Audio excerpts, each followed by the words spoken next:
Hello friends, मैं मिथिलेश कुमार आपका स्वागत करता हूं। तो हम स्टडी कर रहे हैं मेजरमेंट सिस्टम। तो मेजरमेंट सिस्टम हम लोगों ने ऑलरेडी डिस्कस कर लिया था कि कितने तरीके के आपके एरर होते हैं और उसको किस तरीके से कंपनसेट किया जाता है, मतलब किस तरीके से उनको एडजस्ट किया जाता है या उनको सेट किया जाता है। ठीक है, तो 1 by 1 करके यहाँ पर हम लोग सबके बारे में देख लेते हैं। ठीक है, कि जैसे हम लोग ने बोला था कि फेज एंगल एरर में क्या होता है कि जो सप्लाई वोल्टेज एंड फ्लक्स के बीच में, ठीक है, जो फ्लक्स प्रोड्यूस और उनके बीच में एंगल कितना होना चाहिए, वो 90 डिग्री होना चाहिए। ठीक है, अगर 90 डिग्री नहीं है तो जो मीटर का रीडिंग है वो सही रीडिंग नहीं आएगा। क्लियर?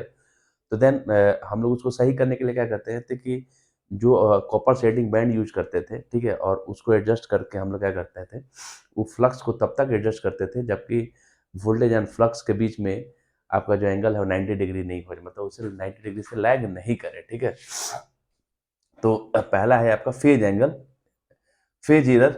ठीक है, देखिए इसमें the meter will read correctly only if the shunt magnet flux, ठीक है, कि जब आपका मीटर जो मीटर है तभी आपका सही तरीके से रीड करेगा जब शंट मैग्नेट का जो फ्लक्स है lags behind the supply voltage by exactly 90 degree. मतलब हम लोग ने देखा था कि किस तरीके से कैसे ये आपका फ्लक्स हो गया और ये आपका क्या होगा, वोल्टेज हो गया। ठीक है, इनके बीच का एंगल कितना होना चाहिए, मतलब 90 डिग्री होना चाहिए। ठीक है, तो फ्लक्स लैग करेगा वोल्टेज से 90 डिग्री। ठीक है, अगर नहीं कर रहा है तो उसकी वजह से आपका मीटर का जो रीडिंग है वो आपका सही नहीं आ पाएगा। ठीक है, तो देन हमको यही पोजीशन को सेट करना है कि शंट मैग्नेट फ्लक्स, जो शंट मैग्नेट का फ्लक्स है lags behind the supply voltage by exactly 90 degree. ठीक है,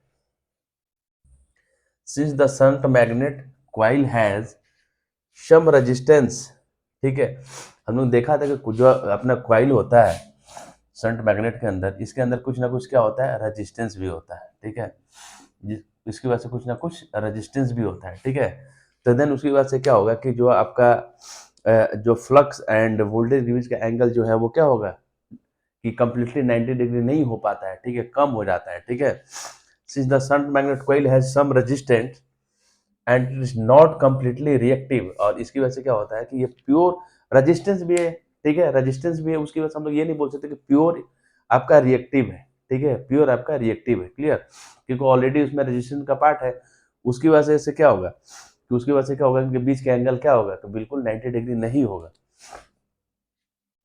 द रिएक्टिव होने के लिए क्या होना चाहिए, अगर इसको रेजिस्टेंस को हटा दें तो प्योरली आपका जो कॉइल है वो रिएक्टिव हो जाएगा। ठीक है, the the shunt magnet flux does not lag supply voltage by exactly 90 degree. ठीक है, तो इस केस में क्या होगा कि जब आपका शंट मैग्नेट का जो कॉइल है कंप्लीटली रिएक्टिव नहीं है, तो उस केस में फ्लक्स जो है वो सप्लाई वोल्टेज से 90 डिग्री पर लैग नहीं करेगा। जब 90 डिग्री पर लैग नहीं करेगा तो उससे क्या होगा कि मीटर का रीडिंग एक्यूरेट नहीं आ पाएगा। ठीक है, this result that the meter will not read correctly at all power factor, PF का मतलब पावर फैक्टर। ठीक है, अगर इस केस में जो आपका फ्लक्स है वो वोल्टेज से 90 डिग्री पर लैग नहीं कर रहा है तो उसकी वजह से क्या होगा कि मीटर जो का रीडिंग है वो सही शो नहीं करेगा।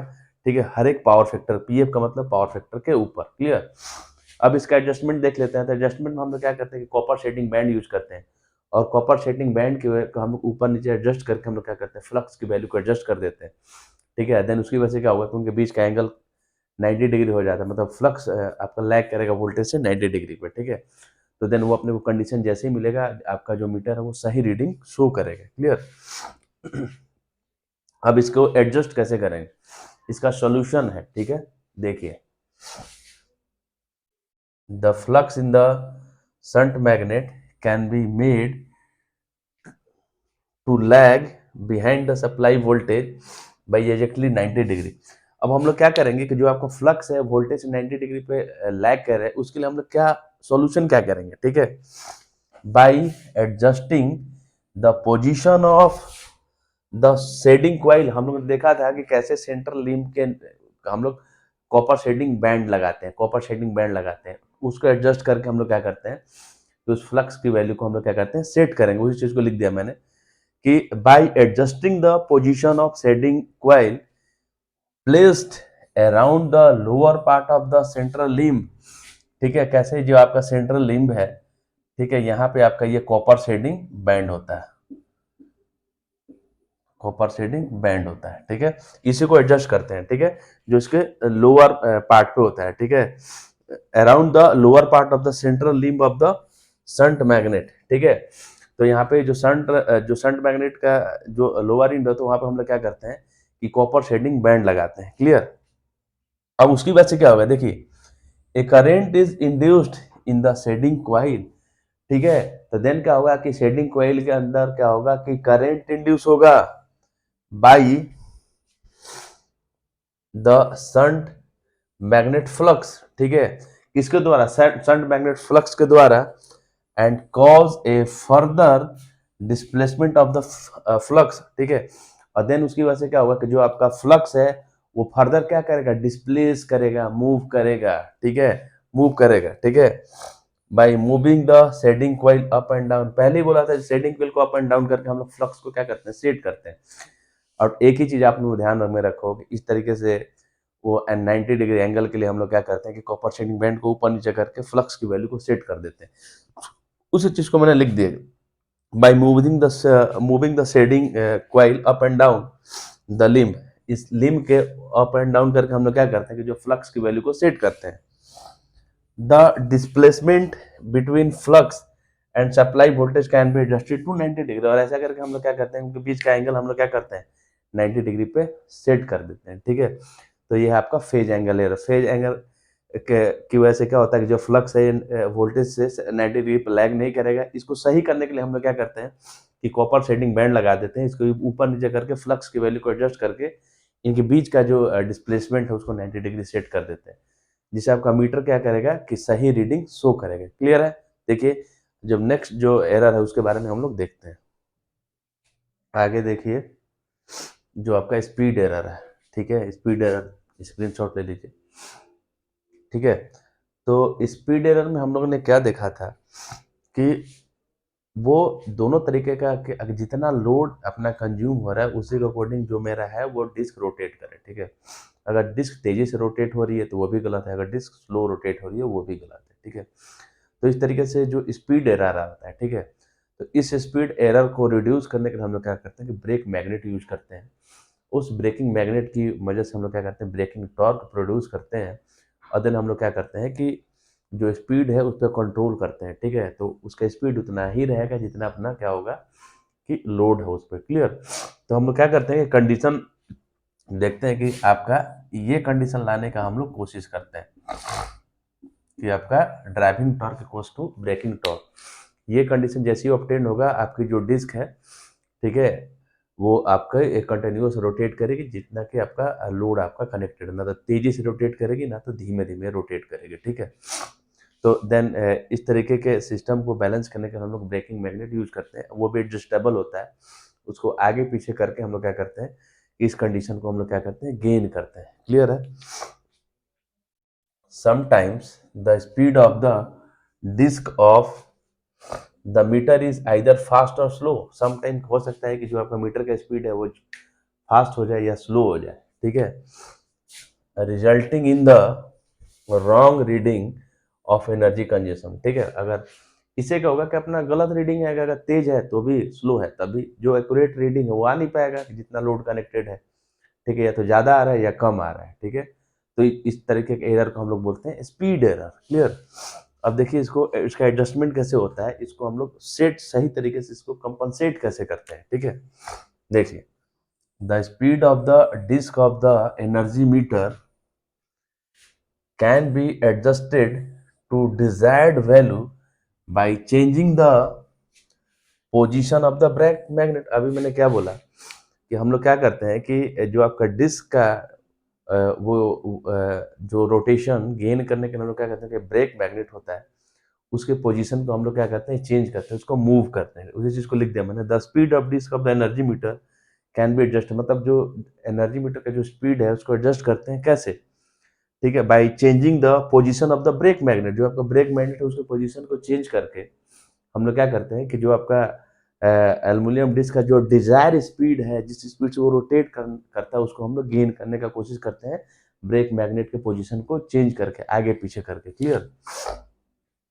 if brake magnet is moved towards the center of the spindle, ठीक है, देखिए यहाँ पे ये तो आपका स्पाइंडल होता है, ठीक है, यहाँ पे जो डिस्क होता है, यहाँ पे क्या होता है कि इस तरीके से आपका ब्रेक मैग्नेट होता है, और देन यहीं पे आपका क्या होता है, ये एल्युमिनियम डिस्क होता है,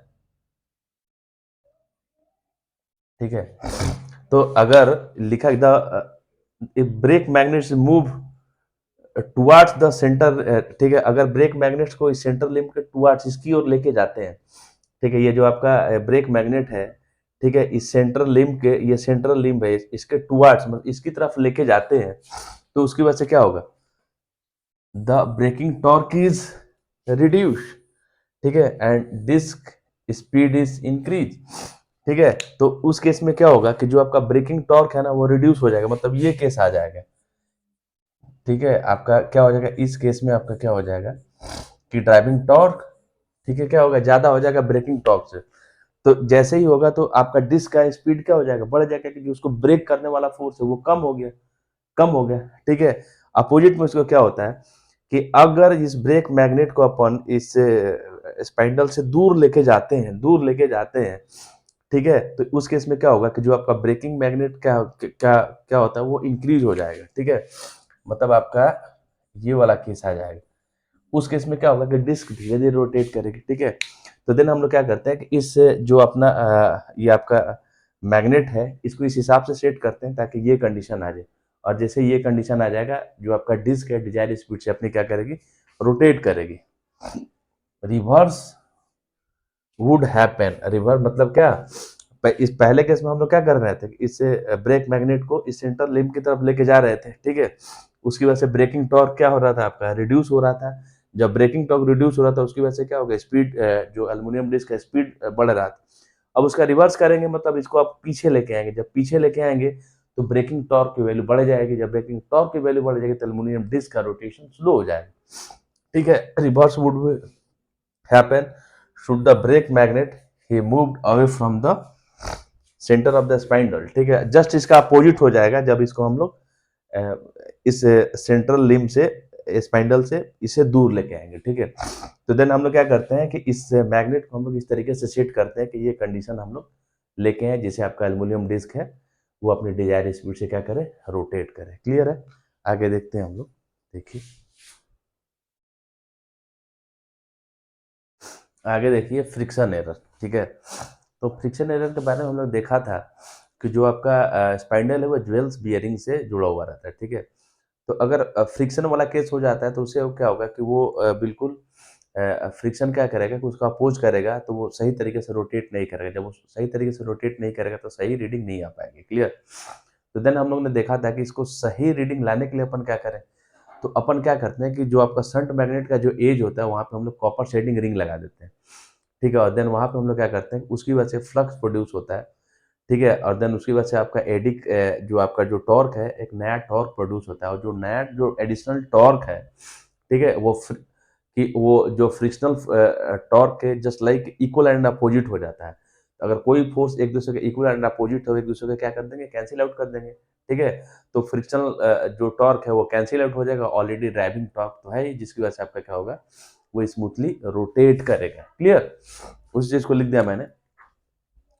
frictional forces at the rotor bearing, rotor मतलब जो रोटेट करता है, बियरिंग हम लगाते हैं उसको स्मूथ रोटेशन के लिए, rotor bearings and in counting mechanism considerably to the braking torque. Clear, since braking torque is not proportional to the speed, ठीक है, जो आपका ब्रेकिंग टॉर्क है वो स्पीड के डायरेक्टली प्रोपोर्शनल नहीं होता है, ठीक है, ब्रेकिंग टॉर्क है स्पीड के डायरेक्टली प्रोपोर्शनल नहीं होता है, बट इज रफली कांस्टेंट, ठीक है, बट हम लोग इसको मानते हैं कि ये क्या होता है, कांस्टेंट होता है, स्पीड के कांस्टेंट मतलब स्पीड के डायरेक्टली प्रोपोर्शनल तो नहीं होता है, ऑलमोस्ट क्या होता है, कांस्टेंट होता है, जिसकी वजह से क्या होता है, it can cause considerably error in the meter reading, और इसकी वजह से क्या होगा कि मीटर के अंदर एक एरर आ सकता है और जो अपना मीटर है वो सही रीडिंग नहीं देगा, ठीक है।